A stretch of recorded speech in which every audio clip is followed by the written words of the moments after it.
الگ ہے تراویح روزوں کی شان، مزہ سحری افطاری کا کب کہاں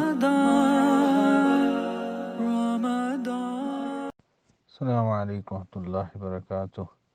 نحمدہ ونصلی علی رسولہ الکریم۔ الحمدللہ،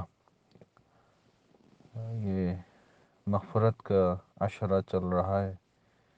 اس میں ہمیں اللہ پاک سے خوب مغفرت مانگنی ہے اور دعائیں بھی کرنی ہے کہ اللہ ہماری مغفرت فرما۔ رحمت کا جو عشرہ تھا وہ گزر گیا، اور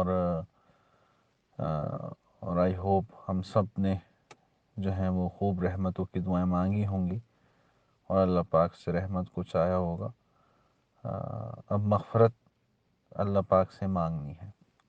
2 دن آلریڈی اس کے گزر چکے ہیں اور 8 دن جو ہیں وہ رہ گئے ہیں اس عشرے کے۔ تو رمضان کو اللہ رب العزت نے 3 عشروں میں ڈسٹریبیوٹ کیا ہے۔ عشرہ کہتے ہیں 10 کو، تو یہ 10 کر کے 3 جو ہیں اس کی ڈسٹریبیوشن ہوئی ہے۔ تو اللہ پاک کی رحمت بہت بڑی ہے۔ اللہ پاک رمضان میں انسان کو بہت زیادہ چانس دیتے ہیں اپنی مغفرت کرانے کا۔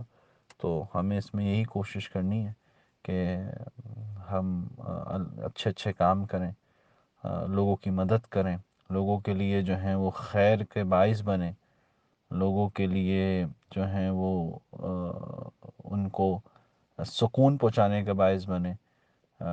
ہمیں یہ کوشش کرنی ہے اور جتنی بھی مدد ہو سکتی ہے ہم لوگوں کی کریں۔ آج کل حالات ہیں، مہنگائی کا زمانہ ہے، جو اچھے اچھے پیسے بھی کماتے ہیں وہ بھی زکوٰۃ کے مستحق ہو رہے ہیں، یہ سننے میں آ رہا ہے۔ تو ایسے لوگوں کی مدد کی جائے۔ اللہ پاک نے اگر ہمیں دیا ہوا ہے تو ہم لوگوں پہ لگائیں، انشاءاللہ تعالی اللہ ہمیں اور نوازیں گے، اور یہ بھی سبب بنے گا ہماری مغفرت کا۔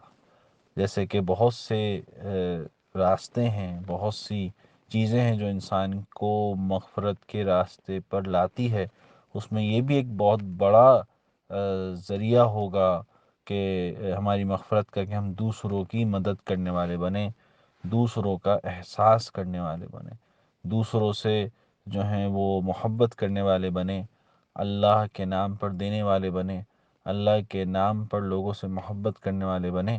تو اس کا فائدہ یہ ہوگا کہ ہماری مغفرت کے راستے کھلیں گے، اور جتنا بھی رویا جا سکتا ہے اس مہینے میں رونے کی کوشش کی جائے۔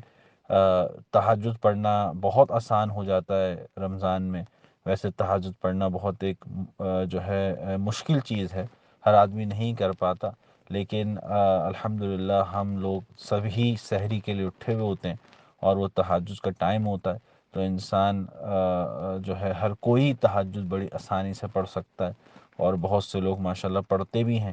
تو ہم اس وقت رونے کی کوشش کریں۔ یہ آتا ہے کتابوں میں، اگر رو نہیں سک رہے تو رونے جیسا چہرہ بنا لیں۔